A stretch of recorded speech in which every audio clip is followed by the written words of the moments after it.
അൽക്കുമാർ, സമയം കുറവാണ്, വേഗം ചോദിക്കാം. ഇന്ന് എം പി രാജേഷിനോട് ചോദിച്ചപ്പോൾ അദ്ദേഹത്തിന് ആരാണ് ഈ രാജേഷ് കൃഷ്ണ അറിയാമോ എന്ന് ചോദിച്ചു. അദ്ദേഹം അതിന് പറഞ്ഞു, അതിന് മറുപടി പറഞ്ഞ് ഞാനൊരു വാർത്ത ഉണ്ടാക്കുന്നില്ലെന്ന്. ഞാൻ ശ്രീ അനിൽകുമാറിനെങ്കിലും മറുപടി പറയാൻ പറ്റുമെങ്കിൽ പറയൂ. ഞാൻ അനിൽകുമാറിനോട് ആവർത്തി ചോദിക്കുന്നു, CPIM-ന് രാജേഷ് കൃഷ്ണ ആരാണ്? ഒരു കാര്യം മറ്റടുത്ത ചോദ്യം ചോദിക്കില്ല. അല്ല, ബഹുമാനപ്പെട്ട ഇളങ്കരം കരീം നിങ്ങളോട് പണ്ടേ മറുപടി പറയുക നിങ്ങളോട് കേൾപ്പിക്കുകയും ചെയ്തു. പിന്നെ ഞാൻ അതിന് മറുപടി പറയാൻ നിൽക്കുന്നത് ഞാൻ വിഡ്ഢിത്തരാണോ? പാർട്ടി കോൺഗ്രസിൽ ഒരു പ്രതിനിധിയായി തിരഞ്ഞെടുക്കപ്പെട്ടു, പിന്നീട് ഒഴിവാക്കപ്പെട്ടു. ഇത്ര ഇവിടെ പറഞ്ഞു കേട്ടില്ലേ? പാർട്ടി കോൺഗ്രസിന്റെ കാര്യമല്ല ഞാൻ ചോദിച്ച, പാർട്ടിക്ക് രണ്ടാമത്തെ കാര്യം എന്താണ്? അത്രേ ഉള്ളൂ കാര്യം, അത്രേ ഉള്ളൂ. ആ പാർട്ടിക്ക് അത്രേ ഉള്ളൂ. അയാളെ സംബന്ധിച്ചൊരു പരാതി വന്നപ്പോൾ പരാതി മുഖവിലേക്ക് എടുത്തു. ഞാൻ ചോദിക്കാൻ ഒരു കാര്യം കൂടിയുണ്ട്. ഇപ്പൊ മസാല ബോണ്ട് ഉദ്ഘാടന ചടങ്ങിൽ നമ്മുടെ മുഖ്യമന്ത്രി പിണറായി വിജയൻ വരുമ്പോൾ കൈക്ക് പിടിക്കുന്ന രാജേഷ് കൃഷ്ണയാണ്. ഇപ്പൊ ഞാനോ വേറൊരാളോ അവിടെ ചെന്ന് കഴിഞ്ഞാൽ ചെടിച്ചട്ടി കൊണ്ട് രക്ഷാപ്രവർത്തനം കഴിയത്തില്ലേ? അപ്പൊ അത്രമാത്രം വേണ്ടപ്പെട്ട ആളാണോ? എന്താണ് ആ ബന്ധം? രാഷ്ട്രീയമാണോ, മറ്റെന്തെങ്കിലും ബന്ധമാണോ? അതല്ല ഉദ്ദേശം. ഞാൻ ഇത്രയും നേരം ഇങ്ങനെ വിഷമിച്ചിരിക്കുകയായിരുന്നു.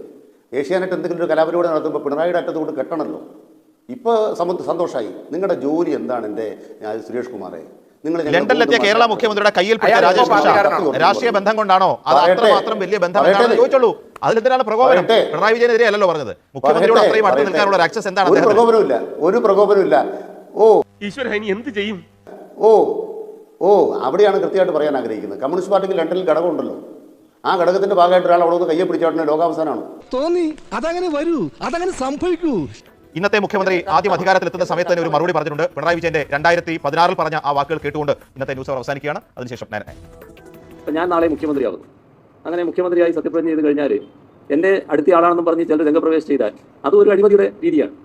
ചില പുള്ളിക്കാരങ്ങനെ നടക്കുന്നുണ്ടെന്ന് ഞാൻ കേൾക്കുന്നുണ്ട്. അതുകൊണ്ടാണ് ഞാൻ അഡ്വാൻസ് ആയിട്ട് പറയുന്നത്.